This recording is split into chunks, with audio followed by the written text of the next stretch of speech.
Hello friends, welcome to Afsana's cooking recipe. আজকে বানিয়ে দেখাবো দোকানের মতো একদম পারফেক্ট হাক্কা নুডলস। খেতে খুবই মজার হয়। তো হাক্কা নুডলস বানানোর জন্য কিছু সবজি নিয়ে নিতে হবে পছন্দ মতো। আমি এখানে গাজর নিয়েছি, আর গাজরটাকে সুন্দর করে আমি কেটে নেব।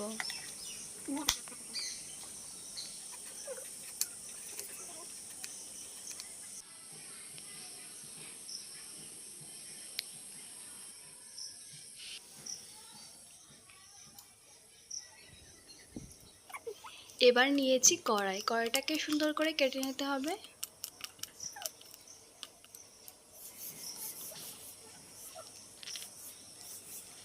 এবার কেটে নেব ক্যাপসিকামটা আমি সুন্দর করে কেটে নেব।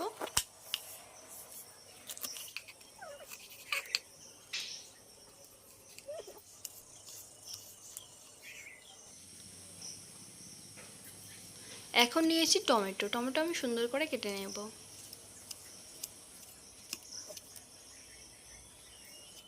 তো বন্ধুরা, আপনারা আপনাদের পছন্দ মতো কেটে নিতে পারেন। এবার পেঁয়াজটা সুন্দর করে কেটে নেব।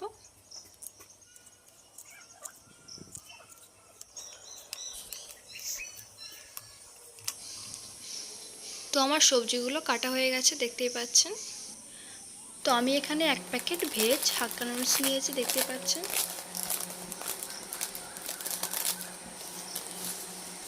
এখন আমি হাক্কা নুডলসটা সিদ্ধ করে নেব। তার জন্য কড়ার মধ্যে পরিমাণ মতো পানি দিয়েছি, আর পানির ওপরে সামান্য পরিমাণে তেল দিয়েছি।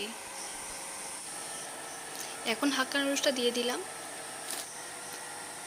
প্রায় 1 মিনিট সিদ্ধ করে নেব, বেশি সময় লাগে না, এটা সামান্য একটু সিদ্ধ করলেই হয়ে যাবে।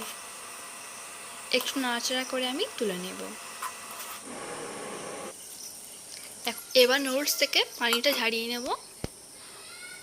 উপর থেকে অবশ্যই অল্প অল্প করে ঠান্ডা পানি দিতে হবে, দিলে আর একটার সঙ্গে একটা জড়িয়ে যাবে না, একদম ঝরঝরে হবে। এখন কড়াটা গরম করে নিয়েছি, কড়ার উপরে সামান্য তেল দিয়েছি, সাদা তেল, আর 2টো ডিম ভালোভাবে ভেজে নেব।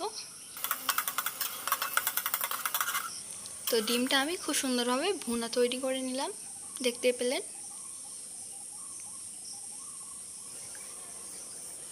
এখন আমি সবজিগুলো ভেজে নেব। তার জন্য আরও একটু তেল দিয়েছি, সাদা তেল, পরিমাণ মতো আপনারা দিয়ে দেবেন অবশ্যই।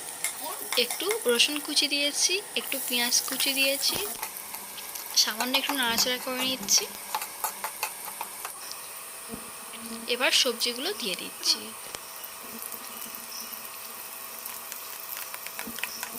এই সময় চুলা আঁচটা অবশ্যই লো ফ্লেমে রাখতে হবে।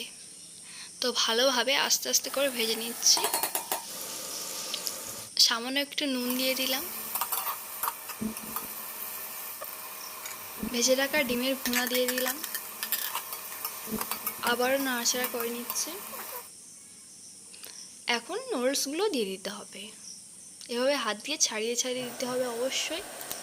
এবার আপনার পছন্দ মতো নুডলসের মশলা দিলেই হবে। তো আমি 2 রকমের মশলা দিয়েছি নুডলসে, দিয়ে ভালোভাবে নাড়াচাড়া করে নিতে হবে।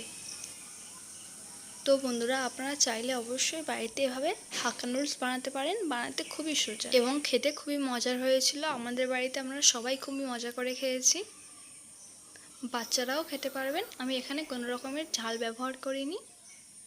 তো আমি গরম গরম পরিবেশন করলাম, উপরে সামান্য সস দিলাম। কেমন হয়েছে অবশ্যই কমেন্ট করে জানাবেন। Thank you.